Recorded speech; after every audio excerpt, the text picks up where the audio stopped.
What's up, Alphas? It's your boy, Alphas MMA, looking cute, looking clean, looking sexy. And we talking about Just a Fan Wrestling on this Friday night. We got a bunch of news this week. Hopefully news don't break, but if it do break, we'll talk about it sooner or later. So I'm here with Tori, Afro Coming 765. How you doing today? You already know, here to talk about the greatest sport in the world, sports entertainment.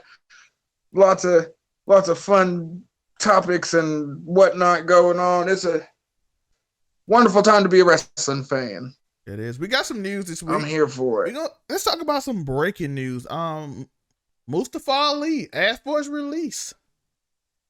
He said he can't do his vision in WWE. And among all the people, I think that, because it's a lot of wrestlers that think they'll be bigger if they went somewhere else, or think they could do something if they went somewhere else, but they really won't because they are where they're slotted to be. Mustafa Ali, I don't know if he could be a giant star, but his creativity is but he could be. He's not even being used at this point. He's not even being used at this point. I feel like he was going to be another lifer in a way, though, because he just, whatever they told it. Like I said, after he ate the crow on that retribution angle, when he was willing to come in and be like, I was the SmackDown hacker, and all that time ago, like, you don't find too many people that are willing to do stupid stuff like that for you and can actually wrestle. And I mean, it's crazy because not too long ago, when's the last time you heard of somebody wanting to leave the WWE? Tony Storm sort of set a trend. I don't even know hers. I don't know if hers was more so. I know we saw the fake tweets and the fake Facebook, but I don't know if hers was actually. Yeah. I think she was like, I'm tired of being on the road all the time. And so I don't know. I don't want to speculate. But that's crazy to me because they're on the road so much less now than they were even like 5-6 years ago. But she was in NXT for a long time, so she probably never. Yeah, she was in NXT UK, so she got to be stationary. Yeah. So and by the way, if people don't, bro, when it was like when WWE was heavy in 2018-19, I remember that I saw Dean Ambrose, Seth Rollins, and Roman Reigns did like 300 shows in a year. It's only 328 days. Yeah. So I think Roman did like 290 and Dean did 300 and Seth did 295 or something like that. And then Dean went and made AEW. And he gave him the credibility. Yeah, and Mustafa Ali, he was an Iron Man for WWE. And Mustafa Ali, I remember the gimmick. He was actually mad over his name. Or Ali Adim, if he's leaving there. I mean, we'll call him by his real name, Ali Adim. Can we be truthful? Man formerly known as Mustafa Ali. Can we be truthful? Apparently he asked for paternity leave, and Vince had an argument with him over a vignette. And he's never been on TV since. And let's be honest, the only reason he hasn't been let go is simply because Vince needed him for February. The Saudi Arabia connection. Yeah, he's like, hey, I'll let you go after this, so just go and do this show. Yeah. It's, man. Because I like Mustafa Ali. I do. He's good, like, in the ring. Like, if you go, like, even on his, like, on Twitter, he does, like, you see him and his training partners, bro. If they'd let him do half of the stuff that I've seen him do on Twitter in a ring, there's no way he wouldn't be over. I feel like Vince is giving Tony every weapon that he needs to give him a fair shot at the crown. Because, like, he's given up a decent underneath roster, if we're being for real. And if Tony can manage to get his own stars over, his 4 pillars, his homegrown stars, if he manages to get them over, like, well, some of them are, like, if he can get Sammy Guevara and Hangman Page, because those are the two that I feel like they could be so much more over than they are. If he can do that, bro, there's a plethora of underneath wrestlers that are amazing that you could just have stupid shows with if you already had your key roster figures. But it's just crazy to me because it wasn't long ago that WWE literally had a monopoly, and now we're literally seeing multiple people in a span of a couple months ask for their release super publicly, which I remember back in the day used to be a more hush-hush thing that went through agents and stuff. You didn't just hit the Twitter unless you were super big. Yeah. So, a lot of changes. You know what I don't like about WWE? I normally like, people like, you criticize, I criticize AEW because I like it. I don't criticize Raw because I don't watch it. Yeah, I don't put, it's hard for me to criticize something I don't watch, so you probably would want me to actually criticize you. That means I actually watch your product. I watch SmackDown, I watch NXT, but I can't. Exactly. Raw is typical. I watch it once a month to see if it's gonna get better, and then I kind of be like, "Oh, they doing the same thing they always do, the same rematches." I'll hit them with the background noise. Raw can go on in the background while I'm doing something else. It couldn't be in the background this week because normally it is, so they actually get my view. But this week football, so yeah, I was gonna say this week it was better. It was better. I was watching football, so unfortunately. They didn't get that background view from me either. So, shout out to Dewdrop actually looking somewhat fearsome. Can they coexist? And but that goes to my point, though, Tor. My problem with WWE is I think they're afraid to take a chance. Tor, who are the 4 champions right now? Very much so. Who are the 4 champions? Men and women, main champions. Roman Reigns, Brock Lesnar, Becky Lynch, and Charlotte. Bruh, same people it's been for the last 5-6 years. We know they're big, so we're not taking a chance on no one. Yeah. You even had Randy Orton a tag team champ, and the Usos a tag team champ, only fighting a New Day every week. Yeah. So, I was surprised they took the belts off of RK Bro. Honestly, Chad Gable and Otis are I think it's weird. Vince is leaning into the odd couple tag teams more than he used to. Yeah, it's not like a natural thing. I think he did that. I think they getting the belt back. I think he did it just because Randy like, hey, listen, I ain't doing 2 matches at the Royal Rumble. They got to get him back. He like, I ain't doing 2 matches at the Royal But Rumble. We brought up Vince. We got to shout out Vince for that promo on Monday, though, telling Austin Theory that he was going to get an equalizer and break his face and then send the picture to his mama. Take a sip. Vince is coming back, people. By the way, that just reminded me of something we didn't talk about that on address. A lot of AEW fans were mad at the random WWE official, which we have no clue who it is, saying that we don't believe blood and guts sell. We don't believe blood and all that stuff sells.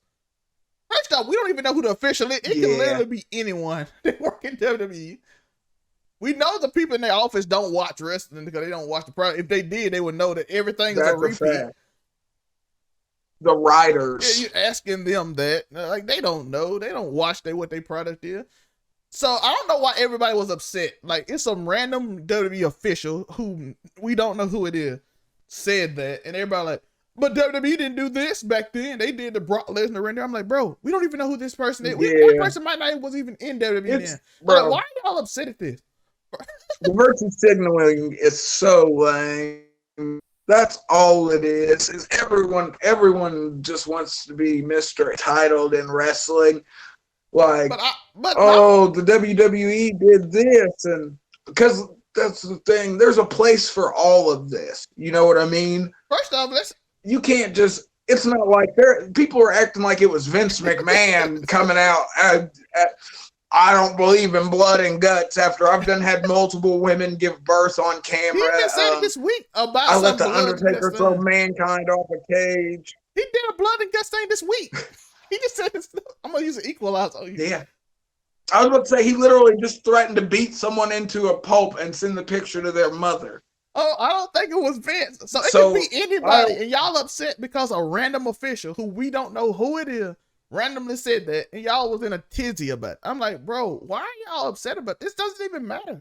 wrestling tribalism at its scariest, yo. I'm like, you just found something just to say, look at what WWE did. And by the way, CM Punk and everybody else, when somebody criticizes what you do, saying, look at, well, I ain't WWE, does not make what you did better. What they did sucked. That doesn't mean what you do don't suck either. It's not like we on levels of suck.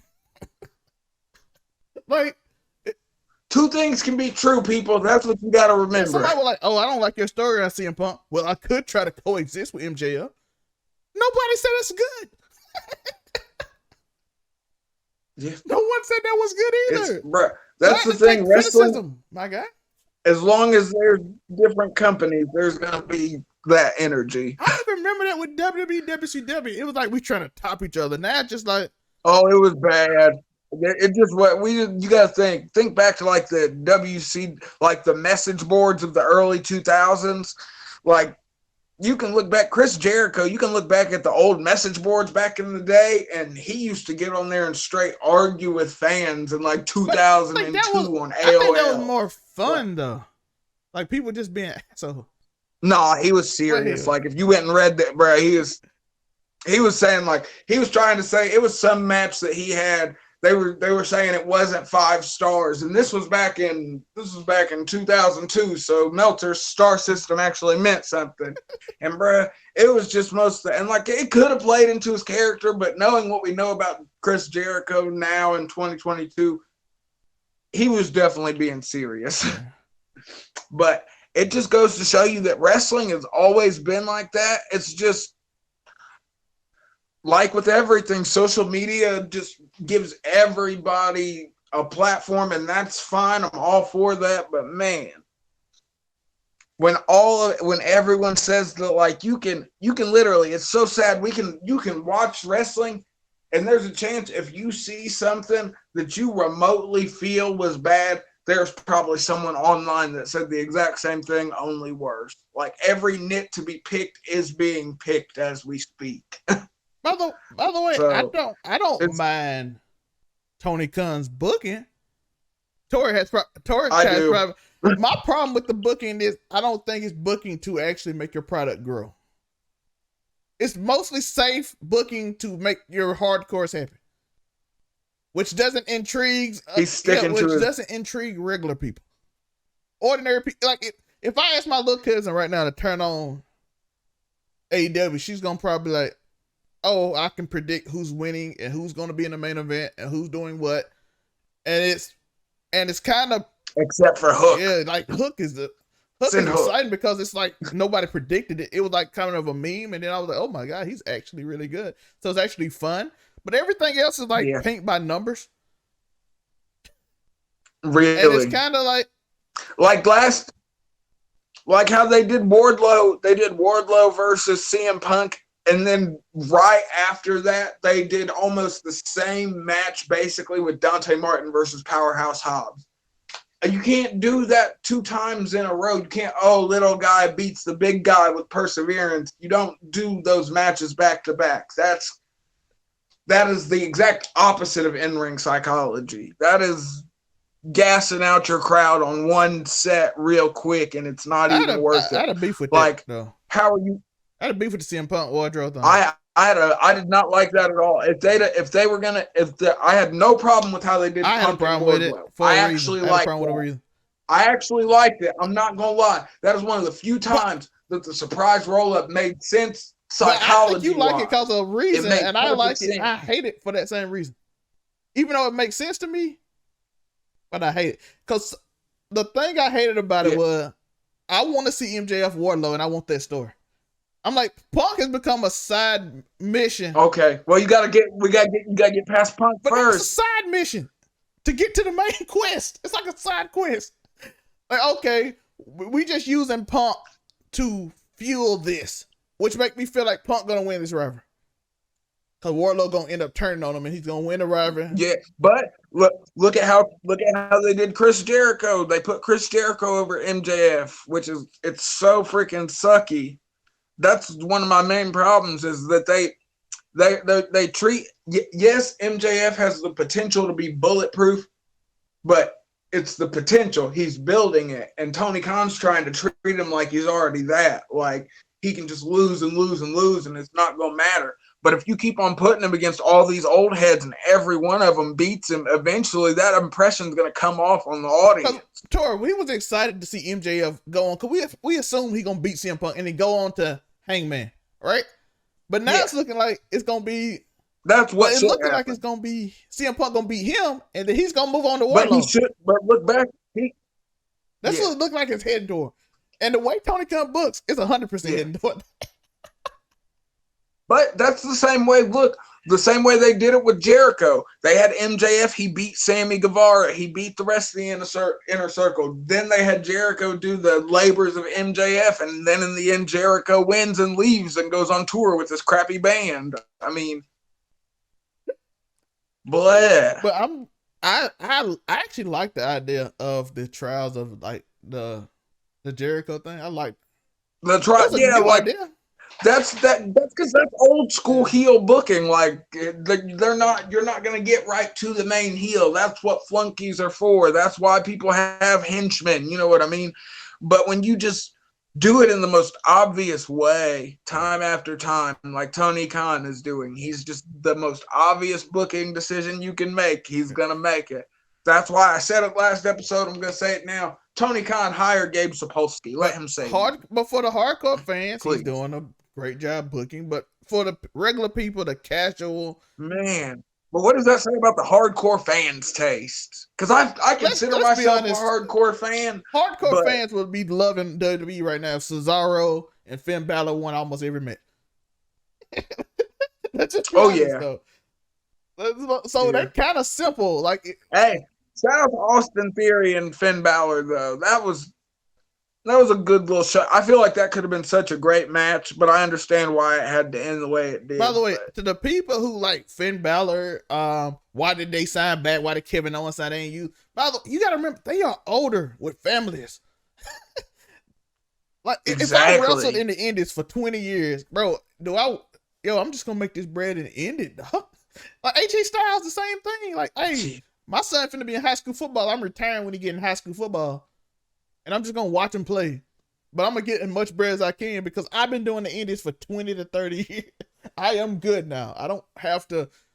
Like, Matt Hardy said it best. But, like, AEW fans are real hard on veterans. And he was like, you said you see it with me, you see it with Chris Jericho. Like, if you can't perform with them young people, they will turn on you. And WWE will just, like a nostalgic, they will always love you because they still love that. Legends contract, baby. Despite how much everybody hate Goldberg, that crowd reacts to Goldberg. Yeah. Well, thank goodness. But I think Goldberg got his last match over with that was on his contract. So hopefully we don't have to. If he don't, he'll be there in February because he only do Saudi Arabia.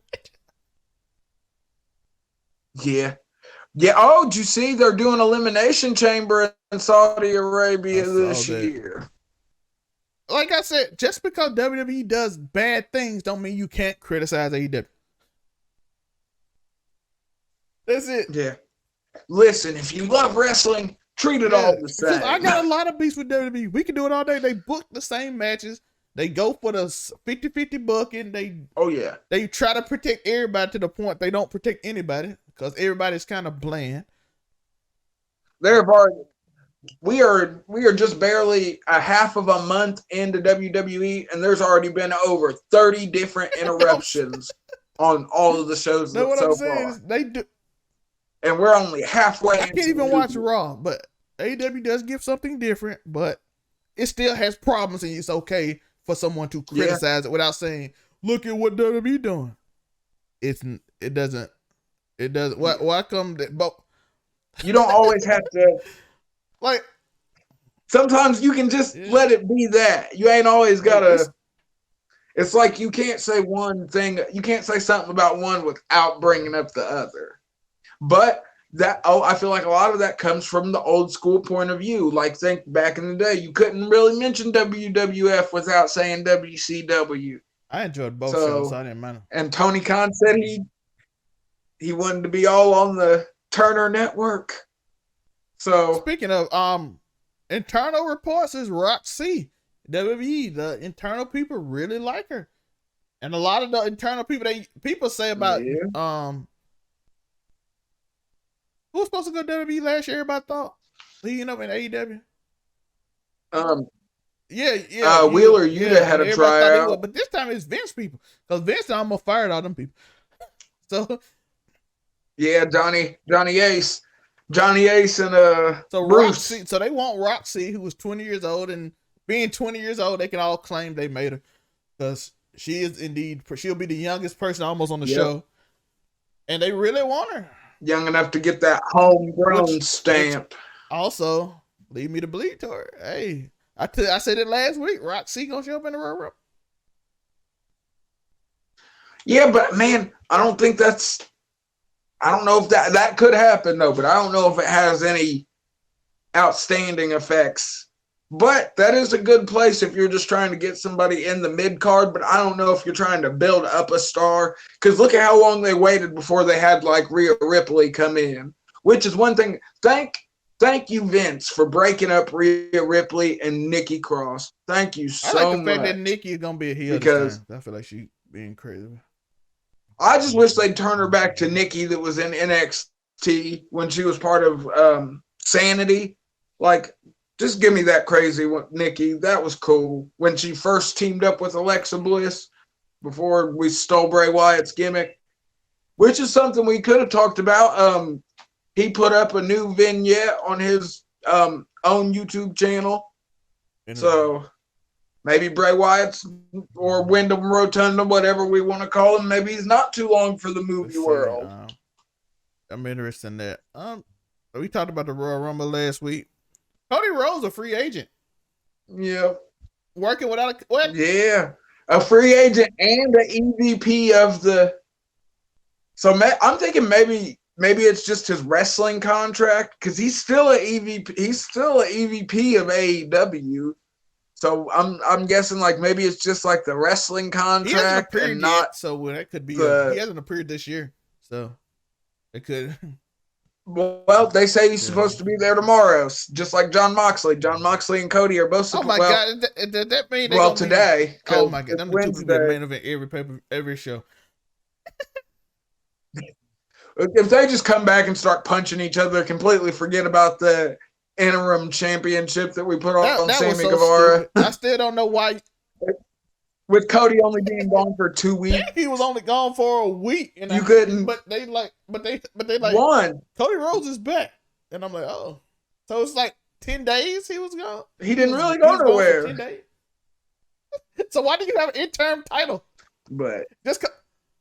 Yeah, what was the point? I think we just wanted to get that first in there. They wanted to hurry up and get that first off. They were like, first ever interim TNT champion. No, and like if he's going for a week, it's just because it was Battle of the Belts. They do the same crap WWE do. Yeah, they just needed to fill the card. But one thing I can't lie. Ever since I've seen the TBS championship they put on Jade, it does not look like it says TBS. It looks like it just says hose.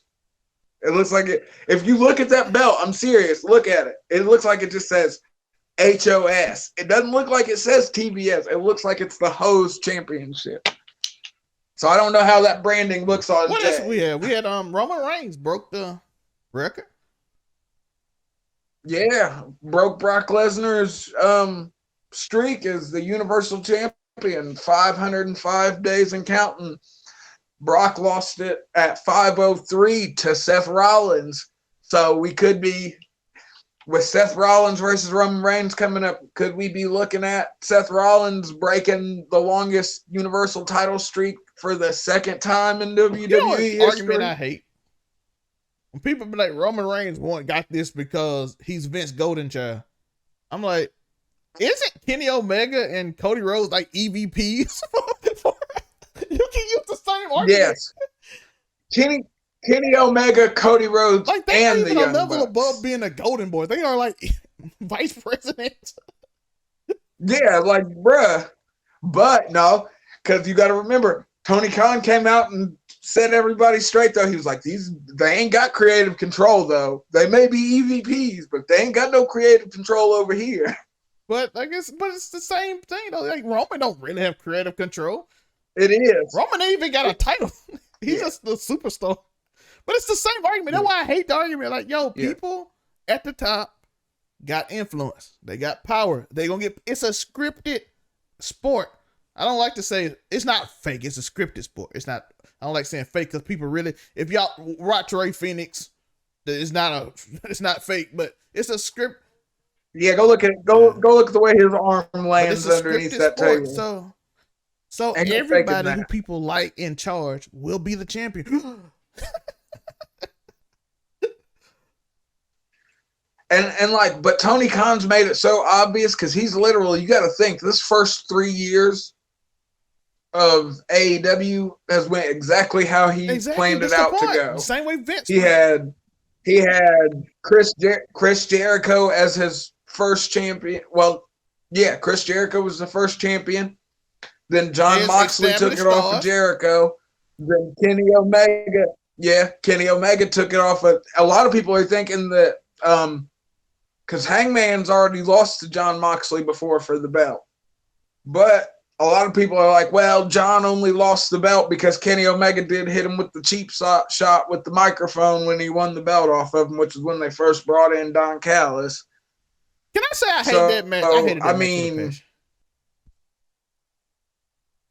Yeah, it just, but it had such good parts. It just had such a bad ending. I liked some of the stuff, but it got like too because like some of the, because one thing I give Kenny Omega credit for is that he knows he has hardcore fans, so his callbacks are like so intricate. Like there's one during the Moxley match where he goes to hit, he pulls back the they pull back the canvas and it's just the wood floor of the ring, and he goes to hit the Phoenix Splash, but he misses the Phoenix Splash because it's Kota Ibushi's finisher, which if you know the whole Kenny New Japan story, him and Kota Ibushi were the Golden Lovers, whole big old, one of the most amazing tag teams ever. But it tied into any time Kenny Omega's ever tried to use a move since he left New Japan in AEW. You can go back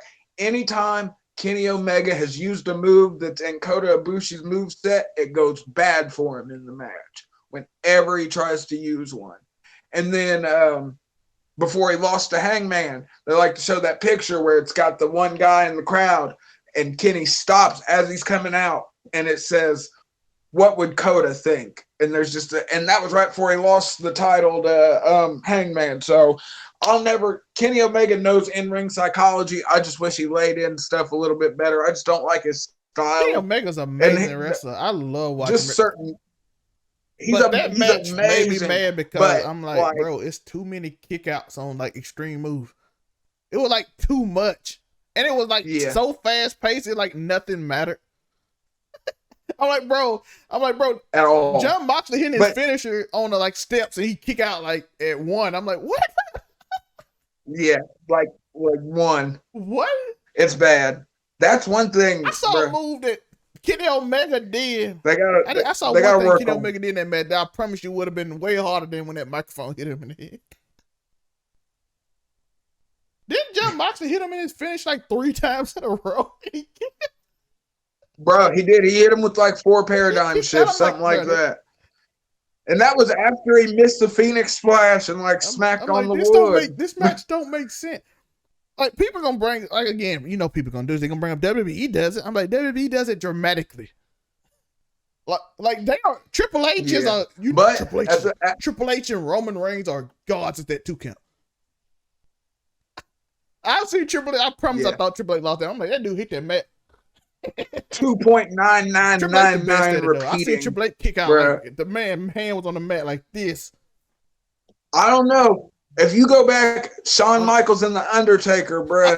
Shawn Michaels kicking out of that tombstone. I'm talking about Triple H because Bro, that might be one of the closest calls ever because I swear, everybody, I love it when you hear the crowd count to 3 and you just see right before their hand hits it, he'll bring it up for the 2, bro. But that's when I'm talking about storytelling. Triple H got it down to science. Him and Roman does it a lot too. I'm like, He does, but that a lot of that goes back to them being Triple H's guys in NXT. That's why I like how we don't give Seth Rollins crap for using the pedigree anymore. We just accept that it's part of his moveset. Because it may just be a double underhook facebuster, but it's the pedigree forever and always now. Ain't nobody calling it the double underhook facebuster anymore. But that's just one thing I didn't like with it. I saw even in New Japan they do the dramatic thing because it works. I'm sorry, that's one thing WWE does well. Even if you know somebody gonna win, they can trick. Like in that Finn Balor Roman match, they had a 2 count. That I promise I thought that referee hit the mat with Roman. I'm like, oh, and they actually made me believe that Finn was gonna win, even though I 100% knew he wasn't. Even though we all knew, but that's one thing I can say about this that they've done. I don't know if he beats Seth Rollins. Before we get off, because like I said, he's never beat Seth Rollins in a singles match. Before we get off, I want to talk about that. How did you feel about that promo? I felt like it was amazing because Rollins, like, you beat everybody, but you what? Seth Rollins talking to when they I like the fact he brought up what you brought up last week.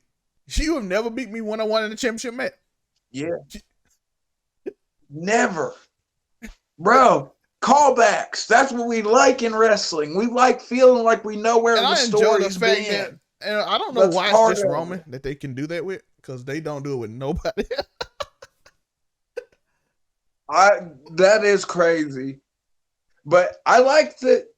I don't know. I'd be okay. I haven't really found a time yet where I've been like, I'd be okay if Roman dropped the belt, but I think if he dropped the belt to Seth, you can't really complain. And plus, that'd be a good story later on, too. It fits into the story. You never beat me. And plus, it still gives you the lead up because they're already talking about. I've seen little reports where they're saying that they don't think that Brock and Roman is going to, when it happens, they don't think it's going to be a champion versus champion match. So the question is who's going to lose their title in the meantime? If they're if they are what we're doing for WrestleMania, before we get out, if we're not going to go champion versus champion, Bobby Lashley should win over Seth. They're gonna do it. Why? Because Seth established. Really? Roman's established. Brock established. Yeah, but Bobby Seth Lashley, if he beat Bobby, spent a good time. He legit. Yeah. But if Bobby beats Brock, I feel like it'll be like Hurt Business and I need that one-on-one. Like I got this type down. And I need, because I don't think anybody's got a clean win off Brock since that's Drew McIntyre did. Because that last time Roman fought him, didn't the Usos jump in? And I liked that part of that SmackDown that just passed when the Usos tried to get Seth Rollins and he dodged them. And then they came back and they got him on Raw, though. They finally hit him with the double super kicks. But when he came out on last Friday's SmackDown and the Usos were just trying to catch him and they couldn't, it cracked me up. And I like how they paid it off, though, this next week on Raw. Since the Usos didn't catch him on SmackDown when he showed up on their turf, they showed up on his turf and gave him double super kicks. And that was right after the Hurt Business came out and got their lick back on Bobby Lashley. I want to say this. Can we get Roman back to people that's not top people? Because I feel like he was telling stories then. Now I feel like it's more we doing Vince booking. But who's he had that's not a top person? Finn's a top guy. KO's a top guy. Uso, I want that Daniel Bryan's a top guy. You want him to go back to feuding with his family? I like stories, bro. The stories were fun. Let's be. No, if they want to do that, then go ahead and bring up the younger Uso from NXT and go ahead and throw him in there and give him another Uso to break. NXT, so it's kind of like he already part of the group. Oh, do you want to? Before we go though, how do you feel about MLW trying to sue the WWE? They're probably going to end up losing. That's crazy. Because yeah, they're gonna lose bad because it's like it's some weak They're like, oh, they tried to block us here. Like they're trying to say that WWE stopped them from having a deal with Tubi and Vice and stuff WWE like is that. not even. Like, I have 100%. Vince destroyed the territory system single-handedly. You ain't finna sue him for not letting you on TV, bro. And I'm like, promise. Tubi is kind of like, the judge like, what is Tubi? What is that? Yeah.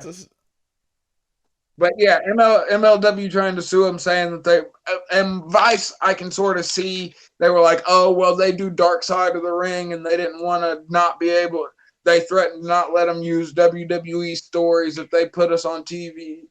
But there ain't nothing coming from it. I just thought it was funny, like MLW trying, because they're going the way of ROH. So there's finna, like, people don't want to talk about it, but AEW is doing its little fair share of putting little indie promotions out of business like Vince did with the WWE back in the day. So. Well, if we honest, Indy struggled when it was WCW, WWE. But when it was just WWE and it was just WWE and people wanted alternatives, they kind of thrive. But now most people see the alternative of Indy as AEW. But they also, you have to think back then you had WWE actively attacking people. Like it wasn't they might have. It was we're holding shows the same place you are. A couple days apart. We're taking this money before you do. And you can't really.